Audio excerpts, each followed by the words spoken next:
دیکھیں میں اگر یہ بتاؤں نا کہ زکوٰۃ کن کو نہیں دی جا سکتی تو وہ کم ہے، باقی سب کو دی جا سکتی۔ زکوٰۃ یہ اچھا سوال ہے، زکوٰۃ کن کو نہیں دی جا سکتی؟ ہاں، میاں بیوی ایک دوسرے کو زکوٰۃ نہیں دے سکتے۔ اچھا، میاں بیوی نہیں دے سکتے؟ نہیں دے سکتے۔ اچھا، اور دوسرا، جو آپ سے پیدا ہوا، چاہے آپ کا بیٹا ہو یا بیٹے کا بیٹا ہو، نیچے تک پوتا نواسی ہیں شجرہ، ان کو نہیں دے سکتے۔ اور جن سے آپ پیدا ہوئے، والد اور دادا اور پردادا اوپر تک، تو یعنی میاں بیوی ایک دوسرے کو نہیں دے سکتے، اولاد اور اولاد کی اولاد کو نہیں دے سکتے، ماں باپ اور اس سے آگے جو سلسلہ ہے ان کو نہیں دے سکتے۔ اس کے علاوہ زکوٰۃ باقی بھائی کو بھی دے سکتے، بہن کو بھی دے سکتے، لیکن ان کا مستحق ہونا ضروری ہے۔ اور مستحق کون ہوتا ہے؟ جو صاحب نصاب نہ ہو۔ واہ واہ واہ! اور بغیر بتائے دی جا سکتی ہے؟ جی، اگر وہ مستحق ہے۔ مستحق ہے، کیونکہ یہ تھوڑا سا معیوب لگتا ہے، یہ لو بھائی زکوٰۃ کے پیسے، یہ زکوٰۃ نکالی تھی اس کے، تھوڑا یہ اگر وہ مستحق ہے، آپ شور ہے اس بات پہ، تو پھر اس کو بتانا ضروری نہیں ہے کہ زکوٰۃ کے پیسے آپ اس کو دے سکتے۔ زکوٰۃ کے مصارف کون کون سے ہیں؟ یہ ہے سورۃ التوبہ کی آیت نمبر 60 میں اللہ تعالیٰ نے بیان کیے ہیں کہ 8 طرح کے مصارف ہیں، کیٹیگریز ہیں جن پہ آپ زکوٰۃ لگا سکتے ہیں، وہاں پہ آپ زکوٰۃ دے سکتے ہیں۔ بسم اللہ الرحمن الرحیم۔ انما الصدقات للفقراء، بے شک صدقات، زکوٰۃ، فرض صدقہ، یہ تو ہے غریبوں کے لیے، فقیروں کے لیے۔ فقیر اس غریب کو کہتے ہیں جو سوال نہ کرتا ہو لیکن ہو غریب۔ والمساکین، اور مسکینوں کے لیے۔ مسکین اس غریب کو کہتے ہیں جو لوگوں سے مال بھی مانگ بھی لے۔ فقیر وہ جو مانگے نہ، لیکن وہ اپنی حالت اس کی نظر آ رہی ہو کہ یہ غریب آدمی ہے، سفید پوش۔ اور مسکین وہ جو سائل بن کے آئے، مانگ لے، دو گے۔ نمبر 3، والعاملین، اور زکوٰۃ وصول کرنے والے، یعنی سرکاری ملازم جو اس ڈیوٹی پر ہیں کہ لوگوں سے جا کے زکوٰۃ کیلکولیٹ کرتے ہیں، کلیکٹ کرتے ہیں۔ اس زمانے میں بھی ظاہر ہے اونٹ، بکریاں اور یہ گائے وغیرہ لے کے آنا یہ بڑی ذمہ داری کا کام تھا، اتنی دور سے جا کے یہ ساری چیزیں، تو باقاعدہ لوگ ہوتے جو عاملین کہلاتے تھے۔ 3 ہو گئی۔ نمبر 4، والعاملین علیہا، جو ان پر وصول کرنے والے ہیں۔ نمبر 4، والمؤلفۃ القلوبہم، اور جو تالیف قلب کے لیے جو مال ہے وہ بھی دیا جا سکتا ہے۔ کوئی نیو مسلم ہے، ابھی وہ اتنا صحیح طریقے سے اسلام کی طرف نہیں آیا، اس کو اسلام سے محبت دلانے کے لیے آپ اس کی مدد کر دیتے ہیں کہ چلو یہ اسلام میں آیا، ہم سب لوگ مل کے اس کی مدد کریں، تو زکوٰۃ میں سے ہو سکتی ہے۔ آپ صلی اللہ علیہ وسلم نیو مسلم کی کیا کرتے تھے، بخاری اور مسلم میں موجود ہے۔ آپ صلی اللہ علیہ وسلم نے غزوہ حنین کے موقع پر ابو سفیان کو 100 اونٹ دیے تھے تالیف قلب کے لیے۔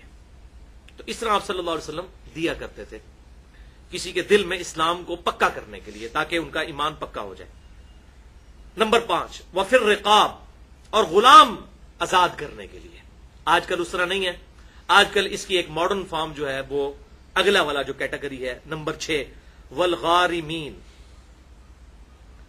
مقروض لوگ، ان کی گردن چھڑانے کے لیے، کوئی بہت قرضے کے تلے دب چکا ہے، اس کو اس قرضے سے آزاد کروانے کے لیے آپ زکوٰۃ دے سکتے ہیں۔ اسی طریقے سے غلام آزاد کرنا یہ بھی ہو سکتا ہے کہ کوئی بندہ بیچارہ بے قصور کسی تھانے میں قید ہو گیا اور آپ ضمانت میں کچھ پیسے دینے پڑ جاتے ہیں آپ کو اس کو نکالنے کے لیے، یا کسی سے غلطی سے قتل ہو گیا، آپ اس کی دیت ڈیمانڈ کر رہے ہیں اور اس کے پاس کچھ نہیں دینے کو، تو اس کی دیت کی طرف سے بھی یہ ادا کیا جا سکتا ہے زکوٰۃ کا پیسہ۔ اس پہ حدیث بھی موجود ہے، وہ اینڈ پہ میں بتا دوں گا۔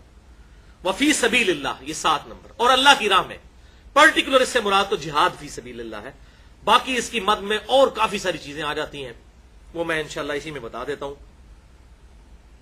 وابن السبیل، اور مسافر کے لیے بھی، چاہے وہ امیر مسافر بھی ہو، زکوٰۃ لے سکتا ہے۔ ظاہر ہے کہ آج سے 60-70 سال پہلے تک لوگ پیدل سفر کرتے تھے۔ اب مجھے بتائیں، حج کرنے کے لیے ہمارے انڈیا پاکستان سے لوگ تقریباً 4 مہینے کا سفر پیدل طے کرتے تھے۔ اب اس دوران اگر ڈاکو راستے میں لوٹ لیں تو آپ کے پاس تو کچھ بھی نہیں ہے، آپ تو جناب ایزی لوڈ بھی نہیں کروا سکتے اس زمانے میں۔ یہ تو 40-50 سال ہوئے نا، 1350 سال تو ہم نے اس طرح نہیں دیکھے ہیں نا، آج کے زمانے سے تو نہ سوچیں۔ اسی طریقے آج کل بھی ہو جاتا ہے کہ آپ کسی دوسرے شہر میں گئے ہوئے ہیں، وہاں آپ کی جیب کٹ گئی ہے، تو ظاہر ہے اب آپ کو گھر آنے کے لیے یا تو اب یہ ایزی پیسہ والا معاملہ، اس طرح کی جو چیز شروع ہوئی ہے اسے کر سکتے ہیں، وہ بھی جو بیچارہ پڑھا لکھا بندہ ہے وہی کر لے گا نا۔ عام آدمی تو کسی کی ریکویسٹ ہی کرے گا نا کہ بھائی مجھے تھوڑا کرایہ دے دے، میں اپنے گھر تک تو پہنچ جاؤں۔ تو مسافر چاہے امیر ہو یا غریب، اس پہ زکوٰۃ لگ سکتی ہے۔ اور یہ اگلے زمانوں میں بھی ہوتا تھا، آج کل بھی ایسا ہوتا ہے. بعض اوقات لوگ آتے ہیں اور مجھے تو جب بھی ایسا بندہ ملے میں اس کو پھر گاڑی پہ بٹھا کے آتا ہوں اور کنڈکٹر کو کہتا ہوں کہ بھائی یہ اس کا کرایہ ہے، اگر یہ کرایہ مانگ کے اترنے کی کوشش کرے تو یہ پیسے تیرے ہیں، تاکہ اگر جعلی ہوگا تو پکڑا جائے گا، وہ اس کنڈکٹر کو انشاءاللہ تعالی اس بیچارے پہ بھی لگ جائے گا یہ پیسہ. تو اس طرح کریں کہ اس کو آپ بٹھا دیں اس گاڑی پہ کہ آپ نے جانا ہے بھائی، آپ لاہور میں جیب کٹ گئی اور آپ نے اسلام آباد جانا ہے تو بھائی آپ کو ٹکٹ لے کے دے دیتے ہیں، آپ کو ریل کار میں بٹھا دیتے ہیں، وہاں پہنچ جائیں گے انشاءاللہ تعالی. پیسے نہ ہاتھ میں دیں تاکہ یہ بھی چیز جو ہے وہ ایڈریس ہو جائے. فریضۃ من اللہ، یہ 8 جو مصارف ہیں یہ اللہ کی طرف سے فرض کیے ہوئے ہیں. واللہ علیم حکیم، اور اللہ تعالیٰ علم والا حکمت والا ہے. اللہ کو یہ پتا ہے کہ اس نے یہ نصاب کیوں ان لوگوں کے لیے زکوٰۃ رکھی ہے، یہ اللہ کی حکمت کا تقاضا ہے، اس نے اپنے علم سے یہ چیزیں جج کی ہوئے ہیں. بخاری اور مسلم کی متفق علیہ حدیث ہے، بخاری میں 1496، مسلم 121، کہ آپ صلی اللہ علیہ وسلم نے ارشاد فرمایا کہ زکوٰۃ مالداروں سے لے کر غریبوں میں تقسیم کی جائے گی.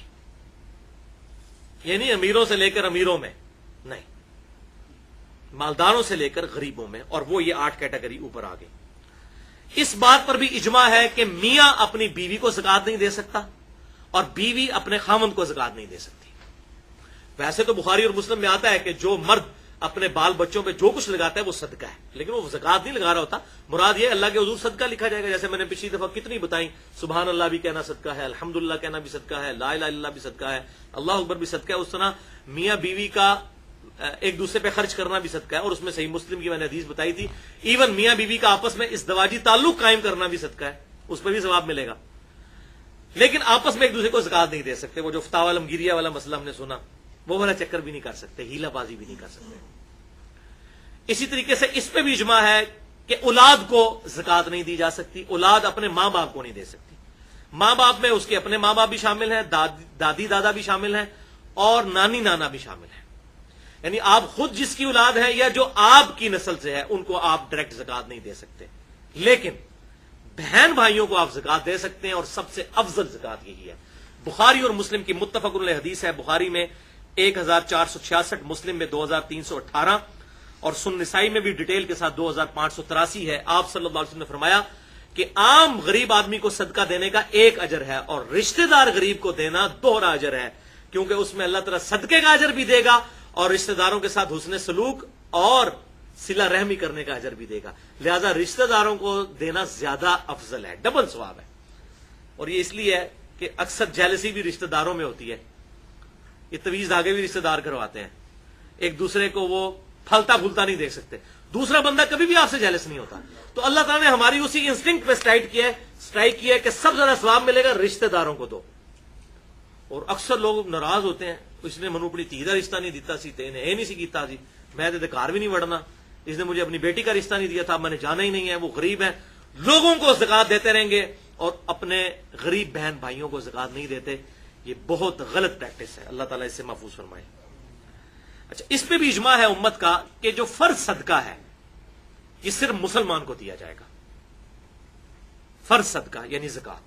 ہاں، زکوٰۃ کے علاوہ جتنا ہے، جیسے قربانی کا گوشت ہے وہ فرض نہیں ہے، سنت موقدہ ہے. اس طریقے سے ہاں، منت کا جو ہوگا، جیسے یہ منت مانتا ہے کوئی کہ میں بکرا دوں گا اللہ کے نام کا، منت، تو وہ بھی واجب میں آ جاتی ہے، وہ بھی آپ غیر مسلم کو نہیں دے سکتے. لیکن عام حالت میں آپ جو جتنی بھی نظر نیاز کرتے ہیں اللہ کی راہ میں خرچ کریں، اس میں مسلمان کو دیں یا غیر مسلم کو، دونوں صورتوں میں ثواب ہوگا. یہ نہیں ہے کہ مسلمان کو دینے سے ہی ہوگا. لیکن جو فرض صدقہ ہے وہ صرف فرض زکوٰۃ وہ صرف مسلمان کو دے سکتے ہیں، غیر مسلم کو نہیں دے سکتے. اب رہا فی سبیل اللہ کا مسئلہ. تو بھائیو، فی سبیل اللہ کی مد بہت بڑی ہے. اللہ تعالیٰ نے فی سبیل اللہ کہہ کے مسئلہ ہی امت کا حل کر دیا ہے.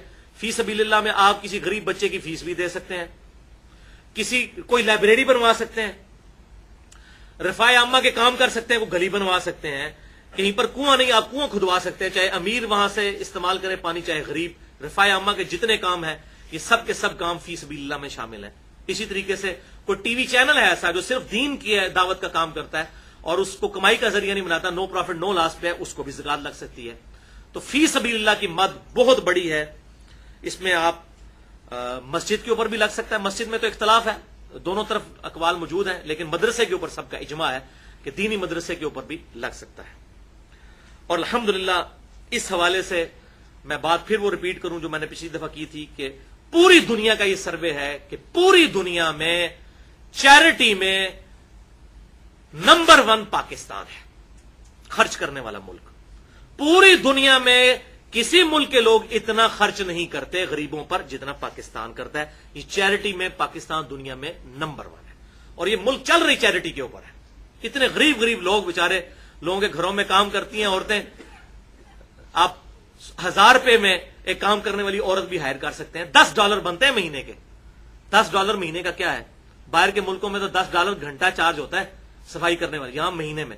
اب وہ غریب عورتیں بیچارہ اپنا گزارا کیسے کرتی ہیں کہ لوگ ان کے ساتھ باقی چیزوں میں بھی مدد کرتے ہیں۔ لیکن یہ بھی یاد رکھیں، جو عورت آپ کے گھر میں کام کر رہی ہے اس کو اگر آپ زکات دیتے ہیں تو یہ نہ اس کے اگینسٹ سے کام زیادہ نہ کروائیں، ورنہ وہ پھر آپ سود کھا رہے ہوں گے اس سے۔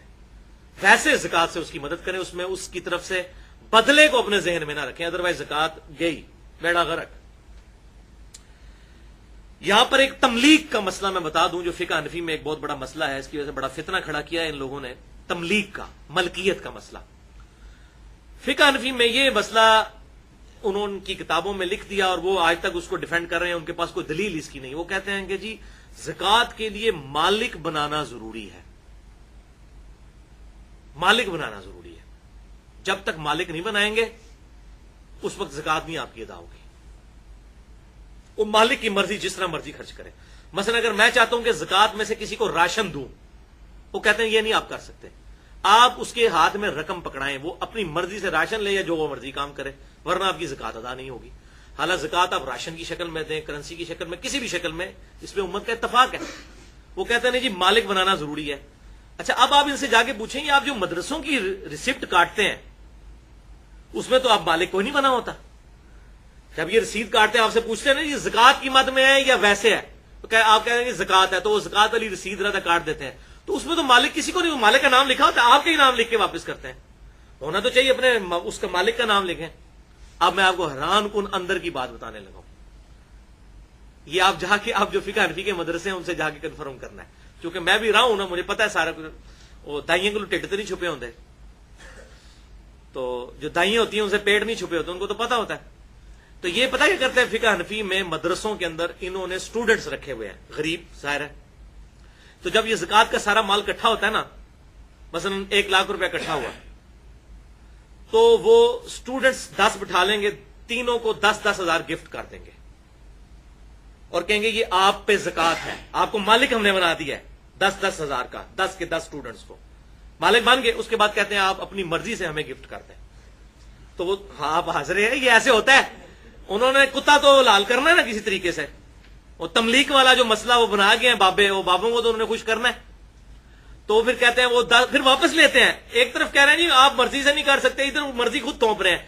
10,000 اسٹوڈنٹس باقاعدہ انہوں نے، جیسے یہ حلالہ نکالنے والے مولوی ہوتے ہیں نا، اس طریقے سے یہ بھی انہوں نے اس قسم کے بھی اسٹوڈنٹس رکھے ہیں جن کو وہ گفٹ کرتے ہیں، وہ پھر واپس 10-10 ہزار، ظاہر ان کا اعتبار ہوتا ہے، آپ کو نہیں وہ دینے لگے۔ یہ ذہن میں رکھیے گا کہ تسی کو جی منو بھی اس پارٹی جا کے شامل کر لو، تانوں نہیں شامل کرتے، بے فکر ہو، بڑے سیانے ہوندے نے۔ تو 10-10 ہزار ان کو دے دیں گے 10 اسٹوڈنٹس کو، پھر وہ ان کو واپس کریں گے وہ 1 لاکھ روپیہ۔ پھر آپ ان سے اگر پوچھیں گے تو وہ یہ ویسے بڑی مشکل سے آپ کو یہ بات بتائیں گے، اگر ان کو کرے دیں گے نا، جب آپ کہیں گے نا جی یہ تو مسئلہ ہی غلط ہے، جی دیکھیں جی آپ یہ تو تملیغ کے بغیر تو نہیں ہوتا، آپ نے خود ہی آپ کی کتابوں میں لکھا ہے، پھر آپ کو کہیں گے جناب آپ بیٹھ جائیں، آپ کو بتاتے ہیں ہم کیا کرتے ہیں۔ تو یہ وہ ہیلا بازی کرتے ہیں، تو اس ہیلے کے ذریعے وہ اس مال کو حلال کرنے کی کوشش کرتے ہیں، حالانکہ اس کی ضرورت ہی کوئی نہیں ہے۔ آپ نے زکات مدرسے کے نام پہ دی، مدرسہ کسی بھی اسٹوڈنٹ پہ اپنی مرضی سے لگائے، آپ کی طرف سے زکات ادا ہو جائے گی، اس میں کوئی پرابلم نہیں ہے۔ بلکہ کہ یہاں پہ تو نمازوں کا بھی گفٹ کیا جاتا ہے، نمازوں کا فدیہ، یہ بھی آپ کو پتا ہے، یہ بھی فقہ حنفی کا ایک مسئلہ ہے کہ اگر آپ کے کوئی ماں باپ میں سے کوئی مر گیا تو کہتے ہیں جی اس کی کتنے سال اس نے نمازیں نہیں پڑھی، اتنے سال، تو فی نماز ایک صدقہ فطر جو ہے اس کے ایکویلنٹ آپ اس کا نہ ادا کریں۔ اب 20 سال کی اگر نمازیں کسی کے باپ نے نہیں پڑھی ہیں تو 20 سال روزانہ 5 نمازیں، اور وہ تو بنے گا لاکھوں میں، تو لاکھوں کہاں سے آپ نمازوں کا فدیہ دیں؟ وہ کہتے ہیں کوئی مسئلہ نہیں ہے، آپ 10 نمازوں کا تو فدیہ دے سکتے ہیں نا جی، فی نماز 200 روپیہ، ٹھیک ہے جی، یا 300 روپیہ، جو بھی وہ بتاتے ہیں۔ تو آپ کہتے ہیں ہاں 3,000 روپے تو میں دے سکتا ہوں، تو وہ کہتے ہیں ٹھیک ہے آپ اس طرح کریں 10-10 کر کے دیں، آپ ہمیں 10 کا گفٹ کریں، ہم آپ کو واپس گفٹ کر دیں گے، تو پہلی 10 نمازیں آپ کی 5 نمازیں ہو گئیں، 10 نمازیں ہو گئیں، پھر اگلی 10 نمازیں ہو گئیں. اس طریقے سے 1 گھنٹے کی ایکٹیویٹی ہے. لیکن 1 گھنٹے میں اگر کسی کا باپ بخشا جائے تو کوئی زیادہ مشکل کام تو نہیں ہے. دیکھیں نا جی، 1 گھنٹے کی محنت سے 1 گھنٹے کے لیے تو فرشتوں نے چلو 1 گھنٹے کا تو شاید کوئی تھوڑا بہت ریلیکسیشن اللہ تعالیٰ سے بھی لے لی جائے کہ یا اللہ 1 گھنٹے کے لیے تھوڑا سا آپ ڈیلے کر دے، میں ایسے زیادہ بندوبست کر رہا ہوں. یہ اس طریقے سے کرتے ہیں. بولے اعوذ باللہ تعالی. بہرحال یہ بات ٹھیک ہے، بخاری اور مسلم کی متفق علیہ حدیث ہے کہ آپ صلی اللہ علیہ وسلم نے فرمایا کہ اگر کسی کے منت کے روزے رہتے ہوں اور وہ بندہ مر جائے تو اس کی طرف سے اس کی اولاد ادا کرے. اس طریقے سے حج ادا کرے، اولاد ادا کرے. کسی نے اس طریقے سے منت مانی ہو تو اولاد پوری کرے گی. لیکن نمازوں کا کہیں نہیں ملتا کہ جی وہ جو نمازیں اس طرح فرض نمازیں. ہاں، منت کی نماز اگر کسی نے مانی ہوئی ہے تو اولاد منت اس کی طرف سے پوری کر سکتی ہے، لیکن وہ پیسے دے کے نہیں، خود نماز پڑھ کے. 20 سال کی نمازیں کوئی نہیں کسی کے لیے پڑھ سکتا. تو منت کیا ہوگی؟ کسی نے 10 نفل مانے، وہ بیچارہ فوت ہو گیا تو اس کی طرف سے اس کی اولاد پڑھ سکتی ہے. بخاری و مسلم سے ثابت ہے، لیکن منت کے فرض نمازیں نہیں.